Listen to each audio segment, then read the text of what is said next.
If you're looking to make a change to get improved performance, improve your sleep, and help you with your weight loss journey, try Optimum Day and Night. Make a change as soon as you can. And that's exactly why I'm so excited to tell you that Optimum Day and Night has had a major upgrade. And these have been a real game changer in my health journey. Optimum Day helps your metabolism burn throughout the day, and Optimum Night helps you get a really good sleep throughout the night. And here's some real life proof on screen right now. Both Robbie and Michael Owen teamed up with Oxford Natural for their wellness journey, and you can see the results for yourself. And remember, the supplements don't replace a healthy lifestyle, they support it. So if you're looking to make a change, click that link in the description below or scan the QR code on screen and get 70% off your first order today. Hello people, we are Tottenham TV back here for yet another update for you, and we have a confirmed deal to talk about. Yes, it is Guillermo Vicario. He has joined Juventus on a season-long loan deal with an option of 8 million euros plus a 2 million euros in further add-ons. So it's a free loan, like completely free loan, and yeah, really low offer, a really low deal for Vicario, to be honest. Like, if they meet all the add-ons, it's going to work out to be £8.5 million, and that is if they meet the add-ons. Yeah, it's nuts, isn't it? Proper try before you buy for Vicario and Juventus, and also means, yeah, even if he has a good loan spell and they still want to upgrade, they can always buy and just probably sell him for a lot higher than what we've agreed to sell him for. So at the end of the day, we know there was no future for him here. We had to get him out. There wasn't much interest. And I think he's landed on his feet here. A brilliant move to Juventus, biggest club in Italy. And I think he'll do well in Serie A. It's where he did well previously. So I wish him all the best. He's one that always wore his heart on his sleeve. I think at his best, he was a very good goalkeeper. Didn't work out in the end, but I'm really intrigued to see how we get on at Juve. Yeah. If you look at these images here, this is him holding up the shirt in his arrival video from to Juventus. So good luck to Vic. And he's also taken to social media to send a message to the Spurs fans as well. And he says, "Dear Spurs fans, where do I even start? Thank you is the first word that comes to my mind. You made me feel welcomed from the moment I arrived. Playing in the Premier League for a huge club has always been a dream. And for this season, Tottenham will forever have a special place in my heart and in my memories. A big thank you to the club, all the staff and all the teammates I played with in these years. Winning the Europa League together and seeing the joy we gave our fans is a memory that will never fade away and something that I'll be forever proud of. Good luck for whatever seems to be a very exciting season ahead. And one more time, thank you." So a lot of thank yous there from Vicario. Yeah, lovely message. And I think he was always someone who had the appreciations of the fans. Everyone loved him for most of his time here. I know there was a lot of frustration when he was making all those mistakes. And I think the thing that mainly rubbed people the wrong way was him shouting at other people and blaming other players for his mistakes. All that passion though, wasn't it? But at the end of the day... That Fulham one. Yeah. And which was clearly his mistake. Like, he did so much to make it his fault. Yeah, he's still shouting at other players. But I think at the end of the day, he was a very, very passionate, emotional guy, and I think he really cared about Spurs. And you even see it up until his last day, at friendlies, at behind closed doors games, where maybe players who were on their last legs at a club wouldn't have done those kind of things. It's interesting to think about, because obviously Antonin Kinski was a big reason why Spurs stayed in the division last season. If he would never have got injured, yeah, we could have gone down with the mistakes that he was making.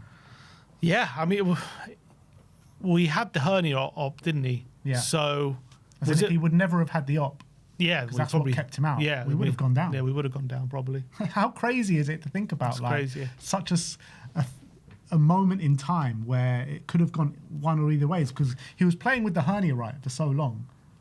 At that point, you were thinking maybe he'll just ride out the season without having the op and have it at the end of the season. But he chose that moment, or the club chose that moment to have it. Antonin Kinski comes in, and we end up staying up on the back of some great displays from Antonin Kinski, where in a different kind of world, if he would have not had the op, we could be talking about championship football right now. There's so many sliding doors moments. Remember in January, there were talks of Kinski going out on loan to West Ham.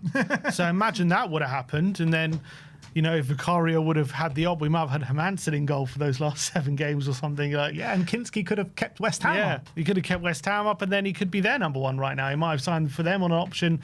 There's been crazy sliding doors moments last season, but luckily I think it's fallen in our favour, and I'm so happy Kinski's on number 1. He looks like he's got newfound confidence. He looks like a new man in that goal, to be honest, Kinski, and I'm delighted for him. But yeah, it's crazy how things could have changed. Yeah, but Vic, we wish you all the best.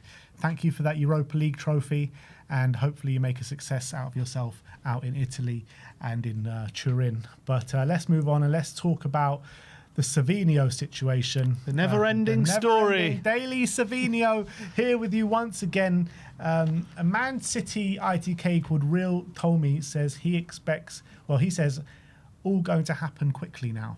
That was last night, so I was expecting, when I woke up, nothing. Absolutely nothing. Radio silence. Paul Hurst from The Times says that Man City are in talks with Tottenham over a potential sale of Savinho for £85 million, while Nico Gonzalez's situation is being monitored by several interested parties. I was like, shock horror. Spurs are in talks with Manchester City over Savinho. And Ben Jacobs says that they've had the nuts and bolts for this deal for quite some time. It was all about waiting for Enzo Maresca to approve the deal, and that part has been done now.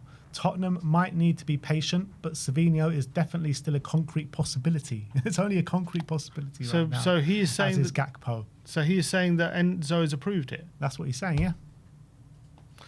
That means surely we should hear something like very soon if that's the case, because that's all we're waiting on, the green light from City. It sounds as though we've been ready to go for a while, just ready and waiting to get that contract signed. Savinho seems to be commenting on anyone and everything he can. Even from Luka Williams-Barnett. Yeah, he's commenting on Luka Williams-Barnett.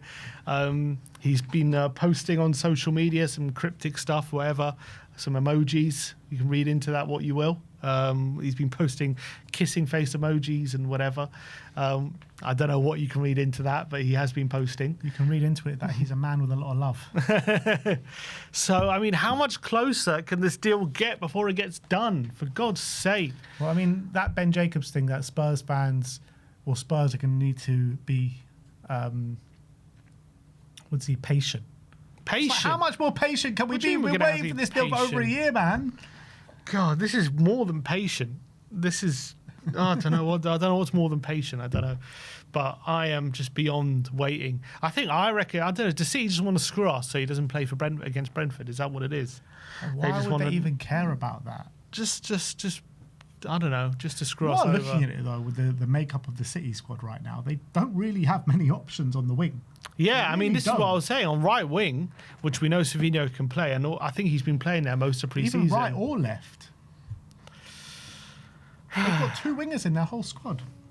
Yeah, 2 out-and-out wingers. So I'm like, if Savinho was to stay at Man City, surely, if they don't buy any more wingers, there's going to be like crazy opportunities for him, more than ever. Don't start putting that in his ear. Don't start putting that in the ether. Look, this is what I was saying. Maresca could convince him, but it seems as though he has his heart set on Tottenham. So let's hope that's enough to push this deal through. But if I'm Man City, honestly, just from a footballing perspective, just objectively looking at their squad, I wouldn't sell him. Yeah. Like, that is the truth of the matter.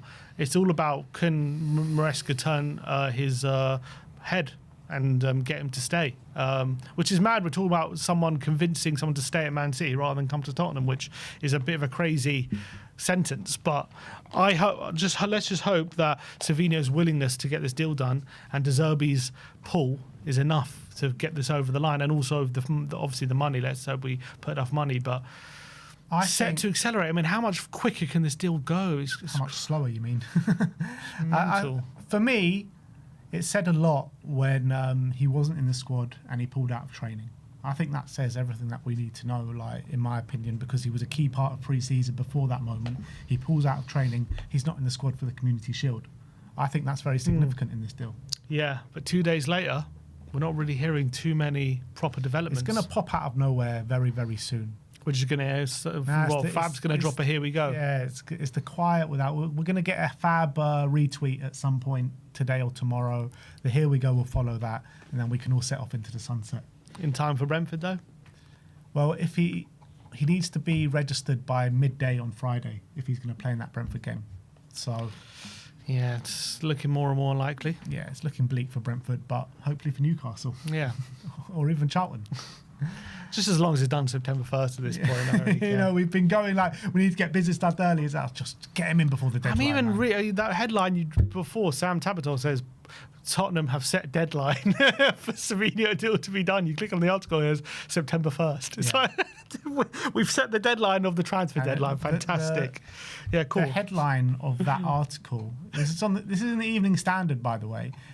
The headline of the article was Spurs set Savinho deadline amid, like, I can't remember the actual terminology, but it was talking about alternative options. So I click in it, I'm like, oh, what's these alternative options? What's this deadline? It says deadline, transfer deadline day, September the 1st, and the alternative option is Mikey Moore. I think his transfer's turning everyone crazy. Everyone's losing their minds. Yeah. Just get it done. Put us out of our misery. Another one that seems to be rumbling on is Cody Gakpo. And a bit of mixed reporting on Cody Gakpo today. Seb Stafford-Bloor of The Athletic says that the situation with Cody Gakpo has not yet developed. While Tottenham remain interested and have spoken to the players' representatives, there has been no formal negotiations between the clubs. Liverpool maintain that Cody Gakpo, who has 4 years left in his contract, is not for sale. Alex Crook says, I don't think it will happen. Speaking to sources at Liverpool, they think he's had a good pre-season under Iraola. They think he's a good player and Iraola will get the best out of him. I think he's probably would be open to the move, but at the moment, there's not one I expect to happen between now and deadline day. Paul O'Keefe says that a deal for Cody Gakpo to Tottenham could now accelerate as Liverpool are making progress on both Barcola and Mbaye. Yeah, I mean, The Athletic and Alex Crook don't seem, that confident that a deal's going to get done.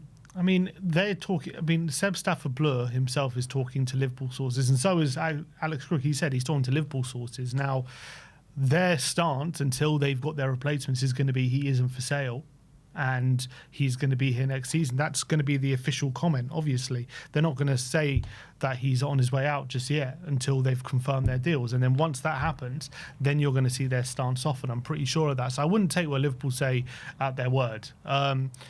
And we are hearing that things are accelerating for Barcola and Mbaye. There's Fabrice Hawkins, very reliable journalist out in France, is said that they've now got agreement with Mbaye for personal terms. It seems as though those things are really hotting up and getting over the line. So if those two things happen, I'm pretty certain they'll let Gakpo go, because they would be signing Barcola and Mbaye for probably a combined near 200 million. So they'll probably want to recoup some of that. The only thing I would say is I've seen some Liverpool fans suggest that could Cody Gakpo be kept because they don't really have a backup 9 at the moment with Ekitike's injury. And if Isaac does pick up an injury, they don't really have an alternative. And obviously Gakpo's been known to play there sometimes. So he still has a use. Even if those two players are signed, they still could potentially need Gakpo. But is it a case of only keeping him till Jan and then when Ekitike's fit, you let him go? But let's just hope the amount of money that we're willing to put on the table is enough to convince them to let him go now. Yeah, you would think that, actually. I didn't even think of that situation, but you would think, are they really going to go first half of the season with only 1-9? Especially really with Champions League and everything. Exactly. Like, that makes me think a bit more like, why would Liverpool actually let him go at this moment without having another 9? Big offer on the table. Maybe they could make do with the different player. I don't know. That's the only thing. If he wants to go and there's a big offer on the table, then and they need to maybe balance the books a bit with some big investment potentially. But maybe not. If they're fine, if they don't need the money, then maybe they'll keep him. But Bezos is about to buy the club. 40% of it. How much money do they need? Yeah, good question. So I don't know. Before I came on this update, I was like, yeah, Barcola and Mbaye is going to get done. That's going to free up Gakpo. That's what I've been saying all along. But I never actually thought about that situation, about the 9. And it makes a lot of sense why Liverpool would just block this deal completely. So unless they get someone to maybe loan someone, or maybe they have a different alternative. But I can't think of one right now who they would have. Yeah. Unless can any of these players that they're bringing in play a false 9 role? I mean, Barcola can't really. And really can't. Rio, no. Barco, what was his name? Was it Barco? Munoz. So Barco's the other one. Munoz. I'm just trying to think if all the time at Bournemouth, he's usually had like a proper typical 9. I mean, Krupi's played there, but then obviously he's mainly been Evan Nilsson or Solanke.